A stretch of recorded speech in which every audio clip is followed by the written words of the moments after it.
नहीं मैं तुमको दे दूँगा, लिखित आंसर दे दूँगा, डिस्कस कर लेता हूँ। देखो, ये आसान क्वेश्चन है।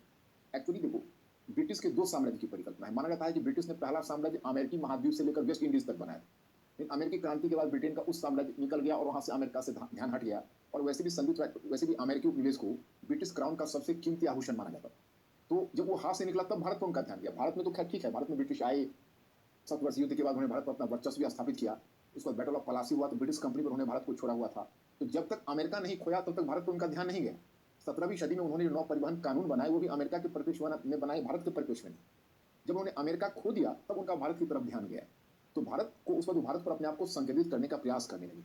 और इसी क्रम में तुम देखोगे कि 2 बातें हुई। एक तो 1784 का पिट्स इंडिया एक्ट लाया गया जिसमें बोर्ड ऑफ कंट्रोल का गठन हुआ और भारत के प्रशासन के सुपरविजन का काम संसद ने अपने हाथों में लिया बोर्ड ऑफ कंट्रोल के थ्रू।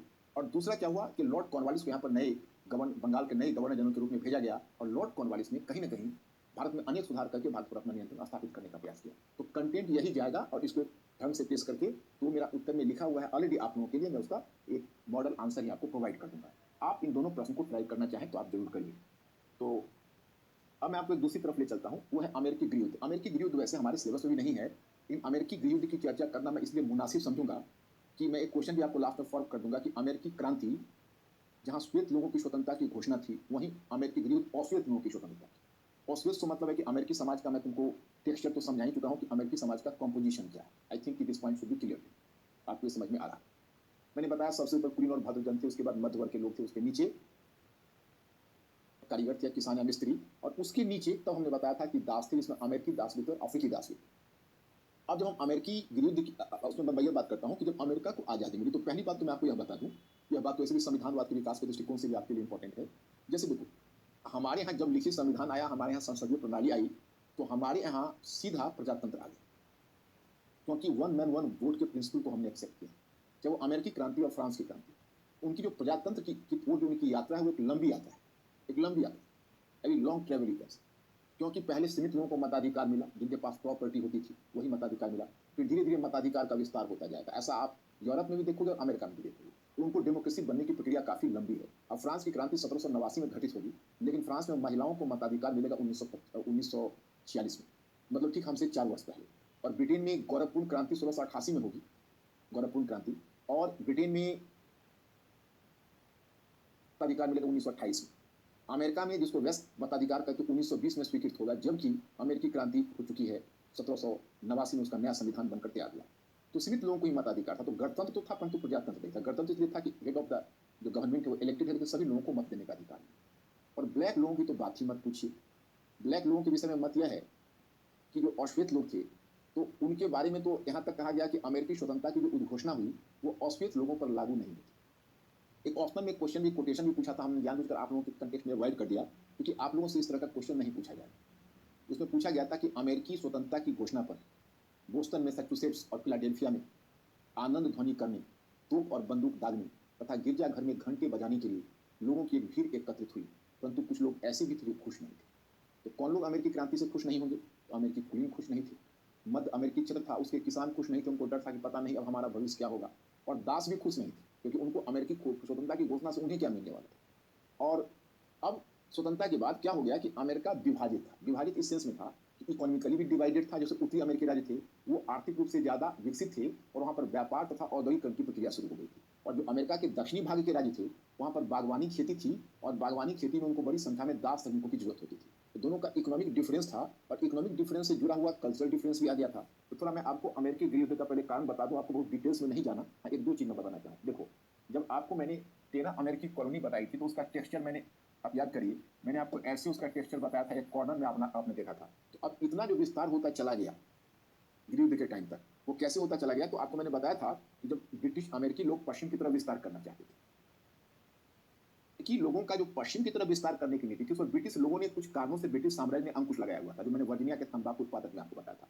तो एक बार अमेरिकी कॉलोनी स्वतंत्र हो गए, उनके हाथ खुल गए, तो उन्होंने खुलकर पीछे की तरफ पश्चिम की तरफ विस्तार करना शुरू कर दिया। यहाँ के रेड इंडियंस को भगाकर कुछ क्षेत्र पर कब्जा किया। आप देखते हो कुछ न्यू मैक्सिको से भी कुछ छीना है, बाद में कुछ क्षेत्र दूसरे से लिया है, कुछ खरीदा है। इस प्रकार से करके पश्चिम की तरफ बढ़ने लगे और नाम दिया मैनिफेस्ट डेस्टिनी। क्योंकि अमेरिकी लोग अगर कुछ भी फर्स्ट वर्ल्ड वॉर में पार्टिसिपेट किया हो या सेकेंड वर्ल्ड वॉर में पार्टिसिपेट किया हो या कोल्ड वॉर में पार्टिसिपेट कर रहे हैं तो सबको एक विचारधारा की जामा वो जरूर पहनाते हैं। इतना तक कि जब वो न्यूक्लियर बॉम्ब जब गिराने चले थे जापान के ऊपर, उस समय भी वो यही नारा दे रहे थे कि हम दुनिया को जापान की क्रूरता से मुक्त करने जा रहे हैं। तो मतलब कहीं ना कहीं उन्होंने नारा दिया मैनिफेस्ट डेस्टिनी, मतलब अपने भाग्य के साथ हम साक्षात्कार कर रहे हैं। कोई आलोचक कहता है कि दुनिया का ये सबसे बड़ा लैंड ग्रैबिंग इंपेरिज्म था। लैंड ग्रैबिंग का मतलब है कि जितने बड़े क्षेत्र पर कब्जा करो। अब अगर यूरोपीय लोग अफ्रीकी और अमेरिका के अन्य भागों पर कब्जा कर रहे थे, एक तरह से अमेरिकी लोग भी, जो अमेरिकन कॉलोनी थी, वह भी अन्य लोगों को दबाते हुए अपना विस्तार पश्चिम की तरफ कर रहे थे।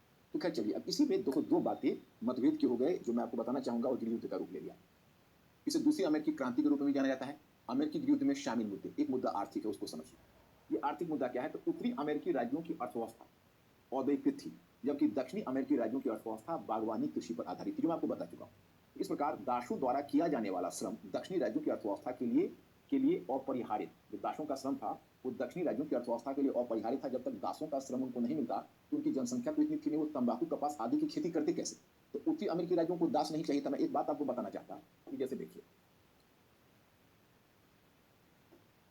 आर्थिक जरूरत,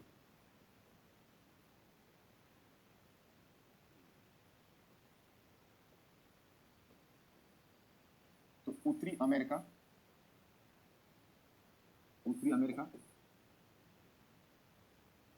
औद्योगिकरण का आरंभ, जो औद्योगिकरण का आरंभ होता है, तो इसकी जो औद्योगिकरण का तकाजा होता है वो होता है मुक्त श्रम सिद्धांत। मुक्त श्रम सिद्धांत मुक्त श्रम सिद्धांत से मतलब है कि आप फ्री मूवमेंट ऑफ लेबर होने दीजिए। अगर आप लेबर को रेस्ट्रिक्ट करेंगे तो फिर क्या होगा कि आपका, मतलब अगर लेबर को बांध लेंगे, मतलब अगर आप दास व्यवस्था रखेंगे तो कुछ लोगों को जमीन से बांध लेंगे, आप मूवमेंट नहीं करने देंगे, तो उद्योगों को पर्याप्त संख्या में लेबर नहीं मिलेगा। उद्योगों को लेबर चाहिए, इसलिए दास व्यवस्था नहीं होनी चाहिए। तो मुक्त श्रम सिद्धांत उसका तकाजा होता है। और बागवानी खेती का तकाजा था दक्षिण अमेरिका में। जो दक्षिण अमेरिकी राज्य थे, वो यहाँ पर देखो, उत्तरी अमेरिका और दक्षिण अमेरिका में, आप उत्तरी अमेरिका और लैटिन अमेरिका में समझिएगा। आप समझिए संयुक्त राज्य अमेरिका जो फिलाडेल्फिया कांग्रेस के बाद बना, उसका उत्तरी भाग और दक्षिणी भाग, इसको आप कहते हैं दक्षिणी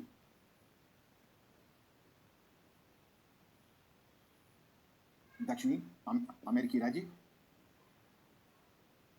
दक्षिणी अमेरिकी राज्य, यहाँ पर बागवानी खेती, तो इनकी जरूरत है दास व्यवस्था।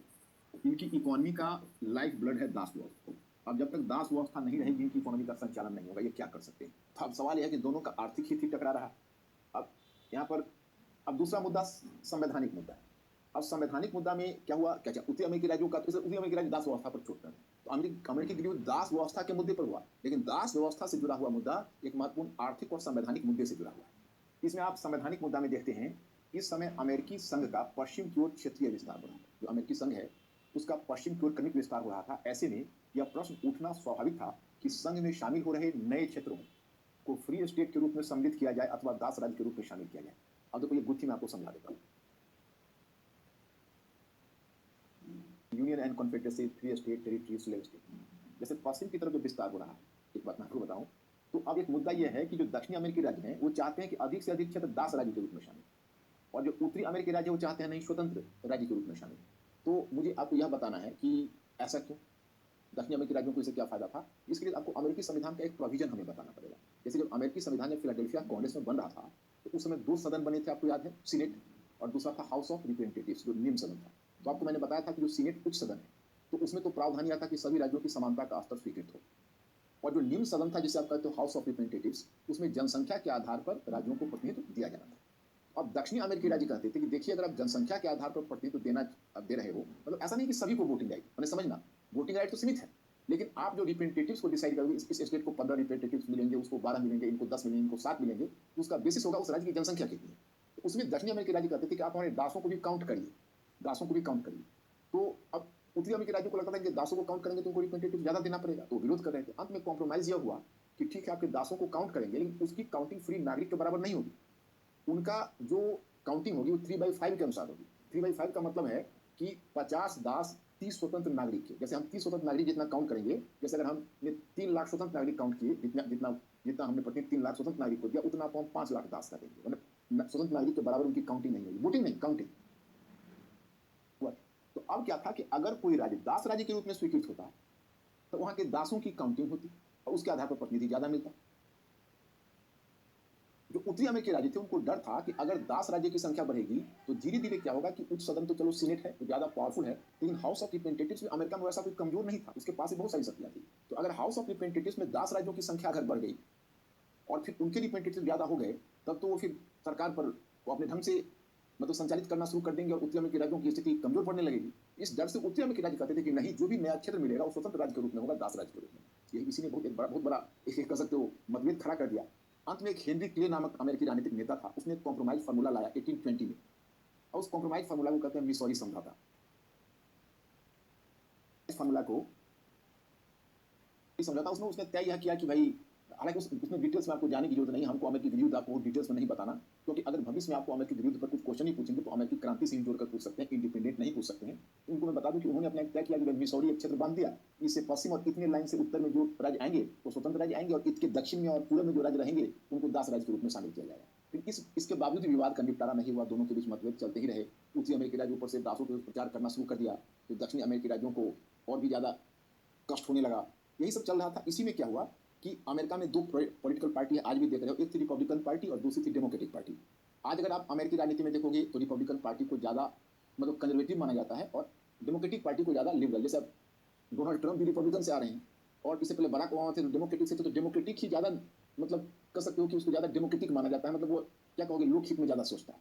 और रिपब्लिकन को आज की तारीख में अमीरों की पार्टी कही जाती है। उस समय था वो रिपब्लिकन पार्टी ही ज़्यादा प्रगतिशील था, क्योंकि उत्तरी अमेरिकी राज्यों के हितों का प्रतिनिधित्व रिपब्लिकन पार्टी करती थी और डेमोक्रेटिक पार्टी दक्षिणी अमेरिकी राज्यों के हितों का प्रतिनिधित्व करती थी। तो आगे चुनाव होने वाला था 1800, तो उस चुनाव में मजबूत तो स्थिति डेमोक्रेटिक पार्टी की थी, उसकी जीत होने की संभावना लग रही थी। लेकिन जो रिपब्लिकन पार्टी है उसके कैंडिडेट के रूप में खड़े हुए जिनका नाम था अब्राहम लिंकन, वो रिपब्लिकन पार्टी के कैंडिडेट थे और उन्होंने स्पष्ट अपना एजेंडा बना लिया था कि जब मेरा हमारा चयन होगा और हम प्रेसिडेंट बनेंगे तो हम दास व्यवस्था को समाप्त करेंगे और उत्तरी अमेरिका के उद्योगों को भी सुरक्षा देंगे। और इन बात से दक्षिणी अमेरिकी राज्य पहले से ही भयभीत थे। तो अब क्या हुआ कि तरीका के हिसाब से तुमको चुनाव नहीं जीतना चाहिए था, लेकिन चूंकि डेमोक्रेटिक पार्टी में फूट पड़ गई तो रिपब्लिकन पार्टी की जीत हो गई। जब जीत हुई और तो जब तक उन्होंने शपथ ग्रहण भी नहीं किया था तभी दक्षिण अमेरिकी राज्यों ने एक के बाद एक स्वतंत्रता की घोषणा शुरू कर दी और देखते देखते उनकी संख्या 11 हो गई। उन्होंने अपना पृथक एक संघ भी परिसंघ भी बना लिया और अपना एक अलग प्रेसिडेंट भी चुन लिया, जेफरसन डेविस। तो मैं स्टूडेंट्स एक चीज़ आप जान लीजिए कि एक तरह से समझिए तो संयुक्त राज्य अमेरिका का खात्मा तो उसी दिन हो गया था। वैसे भी आप देखोगे अमेरिका के विरुद्ध आपको एक इतिहास में लेशन देता है कि कोई विध्वंसात्मक घटना का किसी राष्ट्र पर ऐसा रचनात्मक प्रभाव हो सकता है उसकी हम उम्मीद नहीं कर सकते। बड़ा रचनात्मक प्रभाव पड़ा। अब इसने गृहयुद्ध का रूप ले लिया और अमेरिकी प्रेसिडेंट रिपब्लिकन पार्टी के प्रेसिडेंट अब्राहम लिंकन ने भी अपना तेवर बदल लिया। अब उन्होंने कहना शुरू किया कि देखिए दास रहे या जाए वो हमारे लिए मुद्दा महत्वपूर्ण नहीं है, हमारे लिए मुद्दा है कि हम संघ की रक्षा करना चाहते हैं और आप संघ से पृथक कैसे हो सकते हो। कैसे देखो, अमेरिकी संविधान जब बना था, आज आप देखिए कि हमने संविधान हमारे 300 प्रतिनिधियों ने मिलकर 3 वर्ष के अथक प्रयास से संविधान बनाया, लेकिन उस संविधान में कितने संशोधन हो चुके हैं, फिर भी हमें अनेक त्रुटियां नजर आ रही हैं कि और संशोधन होने चाहिए। तो कोई भी संविधान फुल प्रूफ होता नहीं। तो जब अमेरिकी संविधान बना था और संघीय व्यवस्था बनी थी तो इसमें अस्पष्टता थी, क्योंकि अमेरिका तो अविभाज्य राज्यों का संघ है, मतलब राज्य को आप इंडिया की तरह विभाजित नहीं कर सकते, लेकिन संघ अविभाज्य है या नहीं यह स्पष्ट नहीं था। और अमेरिकी राज्य थे, वो अमेरिकी राज्य ने राज्य संप्रभुता का दावा कर दिया कि भाई हम संप्रभु हैं, हमने अपने अधिकार आपको सुपुर्द किए थे, अब आपसे हमारा मेल मिलाप नहीं हुआ तो हम पृथक हो रहे। और वह अपनी दृष्टि में जायज थे, मैंने वैध थे, उनका कदम वैध था। लेकिन अब्राहम लिंकन की सफलता यह रही कि उन्होंने कहा कि आपका यह कदम अवैध है और आप अलग नहीं हो सकते संघ से। और फिर उन्होंने अमेरिकी संघ की रक्षा के नाम पर वह गृहयुद्ध लड़ा। 4 वर्षों तक यह गृहयुद्ध चला। पहले तो दक्षिण अमेरिकी राज्यों का पलड़ा भारी लग रहा था, अंत में दक्षिण अमेरिकी राज्यों की हार हो गई। 1865 में अब्राहम लिंकन या उत्तरी अमेरिकी राज्यों की जीत हो गई। और इस गृहयुद्ध के मध्य अब्राहम लिंकन ने दास व्यवस्था का उन्मूलन भी कर दिया था। तो दास व्यवस्था का उन्मूलन करने के पीछे उनका उद्देश्य यह था कि इससे दक्षिण अमेरिकी राज्य के जो दास होंगे वो बड़े उत्साहित होंगे और अपने स्वामी के अगेंस्ट में विद्रोह कर देंगे, तो इससे कुल मिलाकर प्रयास कमजोर पड़ जाएगा। 1865 में गृहयुद्ध समाप्त हुआ, उत्तरी अमेरिकी राज्यों की जीत हुई। 1877 में दोनों के बीच फिर समझौता हुआ, तो फिर एक बार अमेरिका यूनिफाई हुआ, लेकिन अब्राहम लिंकन ये दिन देखने के लिए जीवित नहीं रहे, क्योंकि 1865 में अब्राहम लिंकन की हत्या हो गई थी। तो यहाँ पर है अब प्रभाव क्या है, तो संयुक्त अमेरिका में दास प्रथा को समाप्त कर दिया गया तथा मुक्त हुए गुलामों को कानूनी तौर पर सही राजनीतिक एवं सामाजिक अधिकार प्रदान किए गए। तो किए गए में देखो इसमें क्या है कि उनको जो राजनीतिक अधिकार प्रदान किए गए, सामाजिक, जैसे 13वें संविधान संशोधन के आधार पर दास व्यवस्था को समाप्त किया गया और 14वें संविधान संशोधन और 15वें संविधान संशोधन के आधार पर उन्हें राजनीतिक और नागरिक अधिकार दिए गए थे। और फिर संयुक्त अमेरिका के उत्तरी और दक्षिणी भाग आर्थिक और सांस्कृतिक रूप से जुड़ गए, फिर जिसके परिणाम स्वरूप संयुक्त राज्य अमेरिका का एक आधुनिक तथा शक्तिशाली राष्ट्र बनकर उभरा। एक तरह से अमेरिका की सर्जरी थी, जिसे आधुनिक अमेरिका का निर्माण हुआ और फिर अमेरिकी स्वतंत्रता की घोषणा दासों पर भी लागू हुई। अब देखो मैं स्टूडेंट्स में ये मानकर नहीं चल रहा कि ऑप्शनल की तरफ वो डेप्थ में जाकर आपसे क्वेश्चन पूछेंगे। अगर ऑप्शनल के बच्चों को तो और भी ध्यान रखना पड़ेगा गहराई में जाकर, क्योंकि ठीक है भले ही कानूनी अधिकार दास को मिल गए, कानूनी स्तर पर उनको समानता भी मिल गया, उनको नागरिक अधिकार भी मिल गए, राजनीतिक अधिकार भी मिल गए, परंतु व्यवहार में उनको कितना जद्दोजहद करना पड़ा। आप यही समझिए कि 1960 के दशक में फिर एक ब्लैक मूवमेंट अमेरिका में चला। श्वेत लोग काले लोगों को दक्षिण अमेरिका में स्वीकार करने के लिए तैयार ही नहीं थे, जगह जगह उनकी लिंचिंग कर दी जाती थी। जो लिंचिंग आप देखते हो भारत के उसमें प्रसिद्ध है, वो लिंचिंग का तो वहीं से वो कॉन्सेप्ट ही लिंचिंग का आया है दासों पर। और इतना तक कि दासों के प्रति जो घृणा उनके मन में अमेरिकी लोग हैं आज भी नहीं गई है, जबकि कम से कम आधे ब्लैक प्रेसिडेंट बराक ओबामा हो चुके हैं, फिर भी नहीं गई है। अभी अभी आपने सुना होगा पुलिस इनकाउंटर, किस तरह से पुलिस ने दास को गला दबाकर मार डाला। ये जो घटना आप सुनते हो ये कहीं ना कहीं पुरानी दास व्यवस्था का हैंगओवर चला रहा है। लेकिन चलिए कम से कम इतना हुआ कि कानूनी तौर पर दासों को समानता का स्तर प्राप्त हो गया। तो मैं इस अमेरिकी गृहयुद्ध को कोई अलग टॉपिक लेकर नहीं चल रहा, और मैं नहीं मान रहा कि अमेरिकी गृहयुद्ध पर आपको अकेला कोई क्वेश्चन पूछेंगे। लेकिन मैं चाहता हूं कि एक तो वैसे भी, क्योंकि इस गृहयुद्ध का अमेरिका पर बड़ा प्रभाव पड़ेगा। अब दोनों यूनिफाई होगा तो अब दक्षिणी अमेरिका में पहले जो बागवानी खेती थी, तो जब दास मुक्त हो जाएंगे तो बागवानी खेती उतनी लाभप्रद नहीं रह जाएगी। तो धीरे धीरे दक्षिणी अमेरिकी राज्य भी औद्योगिकरण को अपनाएंगे। तो औद्योगिकरण को अपनाएंगे तो अमेरिका का आर्थिक एकीकरण हो जाएगा, और फिर अमेरिका में इंडस्ट्रियलाइजेशन होगा, क्योंकि तब इंफ्रास्ट्रक्चर का विकास होगा उत्तर से दक्षिण अमेरिका तक। 1870 से और 1970 तक एक शताब्दी का वर्ष अमेरिकी पूंजीवाद की प्रगति का काल है। ये अमेरिकी पूंजीवाद की प्रगति का काल है, मैं आपको बताना चाहता हूं, जिसमें अमेरिकी पूंजीवाद की जमकर प्रगति हुई। अमेरिका का मुख्य इंफ्रास्ट्रक्चर है, वह मुख्य इंफ्रास्ट्रक्चर का विकास गृहयुद्ध के बाद ही संभव हो सका। अमेरिका का इंडस्ट्रियलाइजेशन को तभी बंद हुआ, तो उसका आर्थिक एकीकरण का भी हुआ और सांस्कृतिक एकीकरण भी हुआ, और संयुक्त राज्य अमेरिका एक सशक्त राष्ट्र के रूप में स्थापित हो सका। एक दिलचस्प बात मैं आपको बताता हूँ कि पहले उत्तरी अमेरिकी राज्य चाहते थे कि उनके उद्योगों को संरक्षण मिले, तो दक्षिण अमेरिकी राज्य इसका विरोध करते थे, जिस कारण से नीति लागू नहीं होती थी। अब जब अमेरिकी गृहयुद्ध हुआ और फिर दोनों अमेरिका के बीच एकीकरण हुआ, तो फिर अमेरिकी उद्योगों को तब जाकर संरक्षण मिला सही मायने में। तो एक दिलचस्प बात यह है कि मैं अपने स्टडी मटेरियल में दिया, आपको मिलेगा तो आप वहाँ चौंकना मत, इस बात को याद रखना कि जिस समय 19वीं सेंचुरी में, 19वीं सेंचुरी से 20वीं सेंचुरी, 19वीं सेंचुरी में जब ब्रिटेन के नेतृत्व में बहुत सारे यूरोपीय देश मुक्त अर्थव्यवस्था की मांग कर रहे थे, तो उस समय संयुक्त राज्य अमेरिका ने संरक्षणवादी नीति अपनाई थी, और 75 वर्षों तक संरक्षणवादी नीति अपनाकर तब वो दुनिया की सबसे बड़ी अर्थव्यवस्था हुई। और सेकेंड वर्ल्ड वॉर के बाद वही संयुक्त राज्य अमेरिका ने तृतीय विश्व के देशों पर दबाव डाला कि आप अपने दरवाजे को खोलिए। भारत पर भी बार बार ये होता था कि भारत ने अपनी अर्थव्यवस्था को बंद रखा हुआ है, खोला नहीं हुआ है। हालांकि अब तो संयुक्त राज्य अमेरिका ने डोनाल्ड ट्रंप के समय खुद ही संरक्षणवादी नीति अपना ली है, तब वो संयुक्त राज्य अमेरिका नहीं रह गया, डोनाल्ड ट्रंप से पहले हुआ करता था। और वो तो इकोनॉमिक डिप्रेशन से पहले का अमेरिका अलग था, इकोनॉमिक रिसेशन से, और अब तो कोविड-19 के बाद और भी क्या फर्क आने वाला है। तो इस चीज़ को ध्यान रखना। अब एक प्रश्न मैं तुम लोगों को प्रैक्टिस के लिए दे देता हूँ, उसको आप देखिएगा। अमेरिकी क्रांति, अमेरिकी क्रांति ने अगर श्वेत लोगों की स्वतंत्रता, श्वेत लोगों की स्वतंत्रता को सुनिश्चित किया,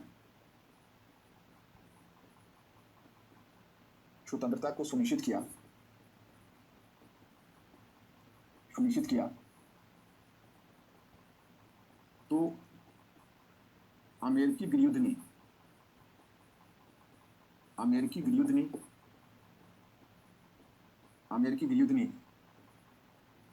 और श्वेत लोगों की स्वतंत्रता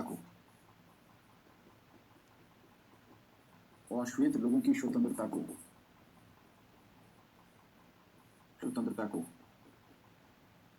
टिप्पणी कीजिए। इसको टिप्पणी प्रकाश डालिए। यह हाइपोथेटिकल क्वेश्चन है।